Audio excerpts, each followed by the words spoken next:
Hello everyone, this is Neha. Welcome to our channel IT Sum Solutions. Delhi subordinate service selection board का notification निकल चुका है।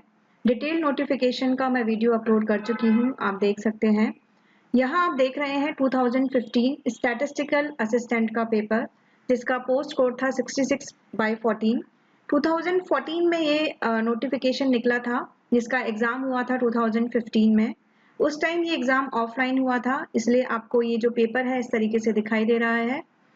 2 hours का exam था। Same ही डिटेल्स हैं regarding the time and the marks. 2 hour का आपका एग्जाम होगा। Maximum marks will be 200 and 0.25 negative marking रहेगी। Section A and section B दो सेक्शन रहेंगे। सेक्शन ए में है आपका general awareness, general intelligence, mathematical and numerical ability and test of language for Hindi and English both. तो 20 marks each section रहेंगे, तो 100 marks का आपका सेक्शन ए हो जाएगा, 100 मार्क्स का। ओके। सेक्शन बी है आपका पोस्ट स्पेसिफिक सब्जेक्ट, जो आपका स्टैटिस्टिकल असिस्टेंट के लिए स्टैटिस्टिक्स रहेगा। अगेन उसमें सेक्शन बी में आपके आएंगे 100 क्वेश्चन सेक्शन बी में। ओके, तो यहाँ पे 100 क्वेश्चन आएंगे, 1 मार्क ईच क्वेश्चन। तो यहाँ पे इम्पॉर्टेंट बात यह है कि ओवरऑल कट ऑफ जो भी होगी वो अगर आपकी क्लियर होती है, बट इफ इन केस आपके सेक्शन बी में मिनिमम क्वालिफाइंग मार्क्स नहीं आते हैं जनरल कैटेगरी के लिए, जो कि 40% है, तो अगर वो नहीं होता है, चाहे सेक्शन ए में आपके ज्यादा मार्क्स रहे, तो आपका सिलेक्शन नहीं होगा। तो ओवरऑल कट ऑफ के लिए you have to score in both the sections, but section B में आपको मिनिमम मार्क्स लाना जरूरी है, जैसा कि सेक्शन बी ए के लिए वो नहीं है। तो स्टार्ट करते हैं क्वेश्चन नंबर 101 से। इस सेक्शन का पहला क्वेश्चन है, if A is the actual value and E is the estimated value, the relative error is। So relative error जो होती है उसके लिए जो फॉर्मूला होता है वो होता है आपका absolute error upon actual value। Okay, सो एब्सोल्यूट एरर जो होती है वो आपका होता है a माइनस ई, और वो होता है मोड में। मोड का मतलब होता है कि यहाँ पे जो भी कैलकुलेशन होगी, अगर नेगेटिव में भी नंबर आता है तो वो आपका क्या होगा, पॉजिटिव होगा। तो in this case option C जो है वो आपका करेक्ट आंसर है। आगे बढ़ते हैं क्वेश्चन नंबर 102। सो 102 है, if the actual value of a unit is 415 and it's estimated value is 400, the absolute error is, जो मैंने आपको पिछले क्वेश्चन में ही बताई है, तो ये हो जाएगा 415 minus 400, so 15 is your correct answer. So यहाँ पे ध्यान देना है कि आंसर जो रहेगा वो पॉजिटिव में होगा, ऑल्दो इस केस में पॉजिटिव ही है।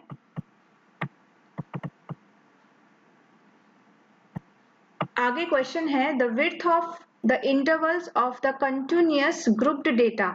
सो कंटिन्यूअस जो सीरीज होती है, एक होता है डिस्क्रीट, एक होता है कंटिन्यूअस। तो कंटिन्यूअस के केस में आपको इस तरीके से इंटरवल की फॉर्म में डेटा दिया हुआ होता है। ओके, एक्स जो है वो इंटरवल्स में दिया होता है, यहाँ पे दिया हुआ 10 to 19, 20 to 29। डिस्क्रीट होता तो खाली 10, 20, 30 या वॉट एवर जो भी नंबर होता वो दिया होता। तो इसमें विड्थ पूछा है, विड्थ ऑफ द इंटरवल। तो आप देख सकते हैं कि 19 माइनस 10 9 आता है, लेकिन जो विड्थ है वो 9 नहीं होगी, 10 से 19, क्योंकि ये इंक्लूसिव है। इसमें 19 जो है, यहाँ पे जो अगला इंटरवल है वो 19 से नहीं हो रहा, 20 से चालू हो रहा है। मतलब ये जो क्लास है इसमें this is the inclusive method. Inclusive means कि ये जो 90 नंबर है वो भी इसी क्लास में इंक्लूडेड है। तो 10, 11, 12, 13, 14, 15, 16, 17, 18 और 19, तो टोटल कितने हुए, विड्थ कितनी हुई, 10। तो आंसर इज 103। ओके, तो इंक्लूसिव और एक्सक्लूसिव मेथड होते हैं, जो आपको मैं नोट्स में एक्सप्लेन करूंगी। नेक्स्ट है 104, question number 104, the column heading of a table is known as. So column heading को हम कैप्शन बोलते हैं, रो हेडिंग को स्टब बोलते हैं। टाइटल जो होता है, जो आप किसी भी प्रोजेक्ट के लिए या फिर टेबल के लिए आप सबसे ऊपर सेंटर में जो लिखते हैं। So row heading is stub and column heading is caption. तो 104 का ऑप्शन जो सी है वो आपका करेक्ट आंसर है। 105 है, which of the following is a one dimensional diagram. So जो डायग्रामेट्रिक रिप्रेजेंटेशन होता है डेटा का, सो वो डेटा में रिप्रेजेंटेशन में डायग्राम जो होते हैं that can be 1D, 1 dimensional, 2 dimensional, 3 dimensional, pictograms and cartograms. So वो डिपेंड करता है कि लेंथ ही मेंशन है या फिर लेंथ और ब्रेड्थ दोनों मेंशन है। क्यूब्स जो होते हैं वो 3D में आते हैं। ओके, सो 1 डायमेंशनल का जो यहाँ पर डायग्राम है वो है बार डायग्राम, क्योंकि यहाँ पर लेंथ और ब्रेड्थ दोनों आती है।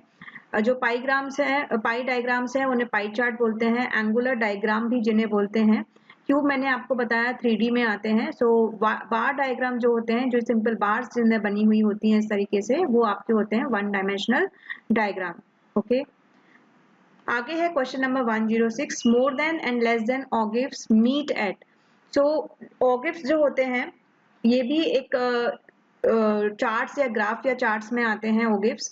ओके, सो ये आपका बताते हैं फ्रीक्वेंसी डिस्ट्रीब्यूशन में जब हम पढ़ते हैं तो उसमें फ्रीक्वेंसी पॉलीगन आता है, फ्रीक्वेंसी चार्ट आता है और ओगिव्स आते हैं। तो ओगिव्स कुछ इस तरीके से लेस देन और ग्रेट इस तरीके से आप पढ़ोगे तो वो ओगिव्स करके आते हैं। तो यहाँ पे ये एक ओगिव है ये, और यहाँ पे जब ये दोनों मोर देन और लेस देन, एक होता है मोर देन, एक होता है लेस देन, तो जब ये यहाँ पे क्रॉस करते हैं, मीट करते हैं, तो उस पॉइंट को हम मीडियन बोलते हैं। तो ये काफी पॉपुलर क्वेश्चन है स्टैटिस्टिक्स में। सो आता रहता है ये क्वेश्चन, काफी एग्जाम्स में आता है ये क्वेश्चन। सो ओगिव्स का जो डिटेल है बाकी की क्या ग्राफ्स और चार्ट्स होते हैं, कैसे डेटा को रिप्रेजेंट करते हैं, डेटा को रिप्रेजेंट करने से पहले हमें उसका टेबल बनाना होता है। तो इट्स अ प्रोसेस। डेफिनेशन जो स्टैटिस्टिक्स का है वो स्टार्ट ही होता है कि सबसे पहले आपको डेटा को कलेक्ट करना है, फिर उसको क्लासीफाई करना है, उसके बाद आपका टेबल्स बनती है, टेबुलर रिप्रेजेंटेशन बोलते हैं, और उसके बाद आपका डायग्रामेट्रिक रिप्रेजेंटेशन होता है। नेक्स्ट है क्वेश्चन नंबर 107। सो प्रीवियस जो ऊपर जो क्वेश्चन है उसी से रिलेटेड है। So with the help of an ogive curve one can determine. तो ओगिव की हेल्प से मीडियन तो मैंने बताया कि वो कैलकुलेट होता ही है, साथ में क्वार्टाइल्स और परसेंटाइल्स भी कैलकुलेट होते हैं। तो सेकंड क्वार्टाइल जो होता है आपका वो मीडियन ही होता है। जो 3 क्वार्टाइल्स होते हैं Q1, Q2 एंड Q3। सो जो मीडियन होता है that is second quartile Q2, and ये होता है आपका lower quartile and upper quartile. Okay, so ये तीनों ही आप उससे पता कर सकते हैं। क्वेश्चन नंबर 108 है, if the grouped data has open and class one can not calculate. So open and class का मतलब क्या है? जैसे सपोज करो यहाँ पर x है, ठीक है, स्टूडेंट्स है और उनका यहाँ पर ये f वेट दिया हुआ है या कुछ भी और कुछ वैल्यू दी हुई है। तो मैंने यहाँ पे जैसे लिखा हुआ है 10 to 20, 10 20 to 30, 30 to 40, okay 40 to, फिर उसके बाद यहाँ पर ओपन एंड लिख दिया, कोई वैल्यू नहीं लिखी। यहाँ पे आपका फ्रीक्वेंसी लिखा हुआ है 15, 18, whatever the number. So higher जो वैल्यू है, लास्ट जो क्लास है, फर्स्ट क्लास क्या है आपका 10 to 20 वाला, तो फर्स्ट क्लास की लोअर लिमिट क्या है 10 है। लास्ट क्लास जो है 42 उसका हायर क्लास, अपर क्लास उसका मेंशन नहीं है, ओपन एंड है, तो उसको बोलते हैं ओपन एंड। आपका लास्ट क्लास का अपर वैल्यू जो होती है, अपर क्लास वैल्यू है, वो नहीं दी हुई होती। तो इस केस में हम क्या कैलकुलेट नहीं कर सकते। अभी देखो डेसाइल्स जो होते हैं वो डायरेक्ट D7 होता है, D6 होता है, D1 to D10 होता है, उसका एक सिंपल फॉर्मूला होता है। वो फॉर्मूले से आप सिंपल उसमें इसकी अपर क्लास वैल्यू की जरूरत नहीं होती, तो we can calculate deciles. Similarly quartiles भी हम डायरेक्टली कैलकुलेट कर सकते हैं, उसके लिए आपको अपर क्लास वैल्यू की जरूरत नहीं होती। ये मैं आपको कंटिन्यूअस डेटा बता रही हूँ, ये डिस्क्रीट भी हो सकता है, it can be like this only, ठीक है, जहां पर अपर क्लास नहीं होगी। मीडियन जो है वो आपका, मीडियन के लिए भी सिमिलर n+1/2th टर्म, यानी कि आपको अपर क्लास वैल्यू की उसका जो फॉर्मूला था उसमें भी जरूरत नहीं होती। जरूरत कहाँ होती है मीन कैलकुलेट करने के लिए? यहाँ पर मीन के लिए आपको उसका वैल्यू का जरूरत पड़ता ही पड़ता है। So in if the grouped data, यहाँ पे क्योंकि ग्रुप डेटा लिखा है इसलिए मैंने आपको ये दिया था, ये बताया था, has open end classes one can not calculate the mean. Median, quartiles, deciles calculate किए जा सकते हैं। क्वेश्चन नंबर 109 है, the average of proportions 0.16 and 0.01 is. तो एक तो होता है आपका सिंपल एवरेज जिसे हम मीन भी कहते हैं, और एक होता है एवरेज ऑफ प्रपोर्शंस। तो जब प्रपोर्शंस हो जाते हैं तो उसका मतलब हो जाता है आपका square root of multiplication of square root of the data, यानी कि ज्योमेट्रिक मीन हो जाता है।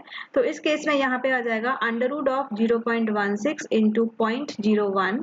तो हमेशा मैं बताती हूँ कि डेसिमल के केस में कितना आगे पीछे होगा, तो आप इसको क्या कंसिडर करिए, √16 कंसिडर करिए। √16 हमें पता है कि 4 होता है। 4 के बाद आप देखिए कि 1 2 3 4 4 पॉइंट के जो पहले वो डेसिमल आएगा, क्योंकि ये अंडर है तो 4 की जगह क्या हो जाएगा, 2 हो जाएगा। ओके, तो 1 एंड एक और 0 लगा दीजिए, तो 0.04 आपका आंसर आ गया। ठीक है, नेक्स्ट है question number 110। A train covered the first 5 kilometer at a speed of 30 kilometer per hour, okay, and the next 15 kilometer at a speed of 45 kilometer per hour. The average speed इसमें पूछा है। Although ये जो question है वो statistics का core question नहीं है, ठीक है। तो यहाँ पे हम देखते हैं कि total distance, average speed, speed का जो फॉर्मूला होता है, चाल का फॉर्मूला होता है दूरी बटा समय। तो speed is equal to distance upon time. तो अभी यहाँ पे हमारे पास दो डिस्टेंस है, तो टोटल डिस्टेंस हम निकाल लेंगे, तो टोटल डिस्टेंस कितनी हो जाएगी, 5 किलोमीटर और 15 किलोमीटर। तो ये हो जाएगी 5 और 15 20 किलोमीटर टोटल डिस्टेंस हो गई। टोटल जो टाइम है वो कितना है, वो है, टाइम डायरेक्टली नहीं दिया हुआ है, तो टाइम क्या होता है, डिस्टेंस अपॉन स्पीड। तो पहले के केस में हो जाएगा 5/30 प्लस दूसरे के केस में क्या हो जाएगा 15/45। तो इसको सॉल्व कर लीजिए, 5 एकम 5, 5 छक्का 30, 15 एकम 15, 15 3 45। तो मैं यहाँ लिख देती हूँ 1/6 प्लस 1/3 कितना होगा, 6 एलसीएम आ जाएगा, 1 + 2 यानी कि 3/6 यानी कि 1/2। तो टोटल टाइम कितना आ गया 1/2 आवर, और डिस्टेंस आ गई 20 किलोमीटर। तो स्पीड कैलकुलेट कर लीजिए, 20/1/2। तो ये क्या हो जाएगा, इम्प्लाइज दैट 20 इंटू 1/2 की जगह 2 ऊपर चला जाएगा, तो 40 आपका किलोमीटर पर आवर आपका स्पीड, एवरेज स्पीड जो है वो आ जाएगी। आगे है क्वेश्चन नंबर 111। सो 111 है आपका, the AM of two number is 6.5 and their GM is 6, the numbers are। तो इस क्वेश्चन को सॉल्व करने के लिए हमें पहले क्या पता होना चाहिए कि AM और GM होता क्या है। ओके, सो AM जो होता है एरिथमेटिक मीन होता है, वो होता है, यहाँ पे दो नंबर दिए हैं, 2 नंबर्स, तो मैं 2 नंबर्स का बताती हूँ। वो अगर x और y दो नंबर है तो x + y/2 मेरा AM होता है। मेरे केस में यहाँ पर क्या दिया हुआ है, 6.5 दिया हुआ है, तो 6.5 is equal to x + y/2। So x + y equals to क्या हो जाएगा 13 हो जाएगा। ये इक्वेशन मेरी बन गई। दूसरा क्या दिया, GM is 6, तो GM का फॉर्मूला क्या होता है, मैं यहाँ लिख रही हूँ, okay, GM is equal to √x × y होता है। तो वो मेरा दिया हुआ है 6, तो 6 इज इक्वल टू √xy। अगर दोनों तरफ मैं स्क्वायर करती हूँ तो 36 is equal to xy, equation 2 बन गई। तो अभी मैं क्या करूंगी, या तो यहाँ पे x निकाल लीजिए या y निकाल लीजिए। तो जो मेरा x हो जाएगा वो हो जाएगा 36/y। तो ये जो वैल्यू है x की वो यहाँ इस इक्वेशन में पुट कर दीजिए। तो 36/y + y इक्वल्स टू 13। आप एलसीएम लेंगे तो यहाँ पर आएगा 36 + y² इज इक्वल टू, फिर क्रॉस मल्टीप्लाई करेंगे तो 13y हो जाएगा।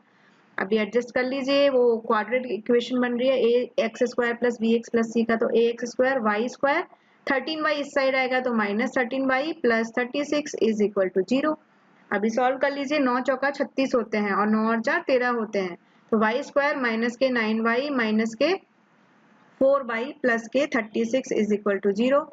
तो y का जो वैल्यू आएगा वो आएगा 9 and 4। तो y का वैल्यू जब यहाँ पे 9 रखेंगे तो x का वैल्यू 13 में से 9 गए तो 4 बचेगा, और जब 4 रखोगे तो 13 में से 4 गए तो 9 बचेंगे। तो यहाँ पे ऑप्शन में ये 4 9 जो है वो आपका आंसर आ जाएगा। आगे है question number 112। The sum of n observation is 630, ठीक है, and their mean is 42। The value of n is. बहुत ही आसान सा सवाल है। अभी आसान कैसे है कि मीन का फॉर्मूला मुझे पता होना चाहिए। तो मीन जो होता है, मीन होता है sum of observation of the data.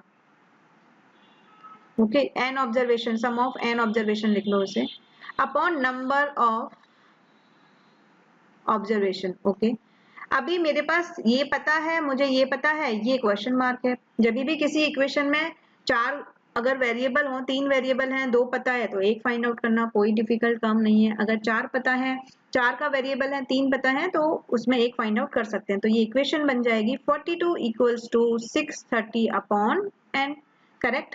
Cross multiply कर लीजिए। ओके, क्रॉस मल्टीप्लाई आप करेंगे तो क्या हो जाएगा, n इज इक्वल टू हो जाएगा 630 अपॉन 42।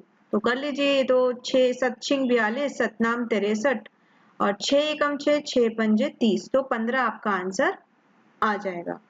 ओके, नेक्स्ट है question number 113। The median of the values दिया हुआ है आपका। Okay, the median of the values यानी मीडियन कैलकुलेट करना है आपको। डेटा सेट दिया हुआ है, इंडिविजुअल सीरीज दी हुई है। ओके, तो मीडियन का कैलकुलेट करने का पहला रूल क्या है? पहला रूल है कि जो भी आपको डेटा दिया हुआ है उसको या तो आप असेंडिंग या फिर डिसेंडिंग, बढ़ते हुए या घटते हुए क्रम में लिखें। तो हमेशा कंफ्यूज नहीं होना है, एक ही आप रूल फॉलो करो कि हमेशा हम असेंडिंग ऑर्डर में ही लिखेंगे। तो असेंडिंग ऑर्डर में लिख लेते हैं। सबसे छोटा नंबर क्या है? 6, 6 के बाद है 7, 7 के बाद है 9, 9 के बाद 11, फिर 12, फिर 15, फिर 19। ओके ओके, ये हो गया, असेंडिंग ऑर्डर में लिख लिया। नेक्स्ट क्या है कि हमें कैलकुलेट करना है कि जो n है, नंबर ऑफ ऑब्जर्वेशन है, वो ऑड है या फिर इवन नंबर है। सो 1 2 3 4 5 6 7 ऑड है। सो ऑड के लिए जो फॉर्मूला होता है मीडियन का, ऑड के लिए मीडियन का फॉर्मूला क्या होता है? n प्लस 1/2th आइटम, यानी कि n क्या है मेरा? 7, 7 प्लस 1/2 यानी 8/2 यानी फोर्थ ऑब्जर्वेशन या फोर्थ आइटम। तो मेरी सीरीज में फोर्थ आइटम कौन सा है? 1 2 3 4, ये है। 11 है, सो 11 इज माई मीडियन। ओके, सो अगर आप स्टेप बाय स्टेप चलोगे, काफी आसान सवाल हैं, फटाफट हो जाएंगे। ओके, गलती भी कहीं, कैलकुलेशन भी कोई डिफिकल्ट कैलकुलेशन नहीं है, बहुत ही आसान सा कैलकुलेशन है। अगला है sum of the deviations of the values from their mean is. तो आप जैसे सपोज करो ये डेटा है 1 2 3 4 5 6, ठीक है। इनका मीन निकालेंगे। कैसे निकालेंगे? 1 plus 2 plus 3 plus 4 plus 5 plus 6 upon 6 values है। इनका कुछ मीन आएगा, सपोज करो x आया, ठीक है, x बार बोल दो उसको मीन को। तो deviation, sum of the deviations क्या होगा? सम ऑफ द डेविएशंस यानी कि x, यानी कि 1 माइनस एक्स बार प्लस 2 माइनस एक्स बार मैंने यहाँ पे एडिशन करके जो भी वैल्यू आएगा प्लस 3 माइनस एक्स बार, इस तरीके से निकालेंगे। तो यहाँ पे क्या होगा? कुछ वैल्यूज जीरो हो जाएंगी। जैसे यहाँ पे 2 और 1 3, 3 और 3 6, 6 और 4 10, 10 और 5 15, 15 और 6 21 आया, 21/6 आया। तो ये हो जाएगा 3 पॉइंट समथिंग आ जाएगा। तो जब यहाँ पे 3 पॉइंट समथिंग वाली जो वैल्यू आएगी, यहाँ पे एक्चुअली फुल फ्रैक्शन में नहीं है, कंप्लीट फ्रैक्शन होता है। तो एक वैल्यू ऐसी आती है कि बीच का जो वैल्यू होता है वहां पे एक जीरो आके वही सेम नंबर्स नेगेटिव में भी आ जाती हैं। तो ओवरऑल जो डेविएशन होता है वो क्या हो जाता है? जीरो हो जाता है। ठीक है, सो मीन के रिस्पेक्ट में सम ऑफ डेविएशंस क्या होते हैं? जीरो होते हैं। ओके, जब आप क्वेश्चन करेंगे ऐसे तो और समझ में आएगा। Mode is graphically obtained by, तो mode graphically obtained by histograms. तो मोड बेसिकली क्या होता है? Most frequent data. जैसे अभी अभी हमने मीडियन का सॉल्व किया था, वहां पे तो कोई नंबर रिपीट नहीं हो रहा था। तो जिसकी फ्रीक्वेंसी ज्यादा होती है, जो नंबर बार बार रिपीट होता है किसी डेटा सेट में, तो उसे हम क्या कहते हैं? मोड कहते हैं। ओके, सो आज के लिए इतने ही क्वेश्चन करेंगे। अगले वीडियो में अगले क्वेश्चन से देखेंगे। एक इम्पॉर्टेंट बात जो मैं यहाँ कहना चाहूंगी कि डिस्क्रिप्शन बॉक्स में लिंक दिया हुआ है इफेक्टिव स्टडी ऐप का। वहाँ पे कोर्स क्रिएट कर दिया गया है specially designed for statistical assistant section B. So section B का स्टैटिस्टिक्स का आपका 100 क्वेश्चन का पूरा आपको मटेरियल मिल जाएगा पीडीएफ, प्लस उस पीडीएफ को लेक्चर के थ्रू में भी लेक्चर के वे में भी समझाया जाएगा। हिंदी और इंग्लिश दोनों में होंगे वो वीडियोस। जो सिलेबस डिजाइन किया गया है इन 100 क्वेश्चंस के लिए स्टैटिस्टिकल असिस्टेंट के लिए, वो प्रीवियस जो एग्जाम हुए हैं उनको देखते हुए किया गया है। वो तो आपका एग्जाम स्पेसिफिक सिलेबस के हिसाब से exam specific questions plus concept wise आपको practice numerical test series formula bank वहां पे मिल जाएगा। तो आप जाकर वो लिंक देख सकते हैं। तब तक के लिए अपनी तैयारी जारी रखिए। All the best, thank you.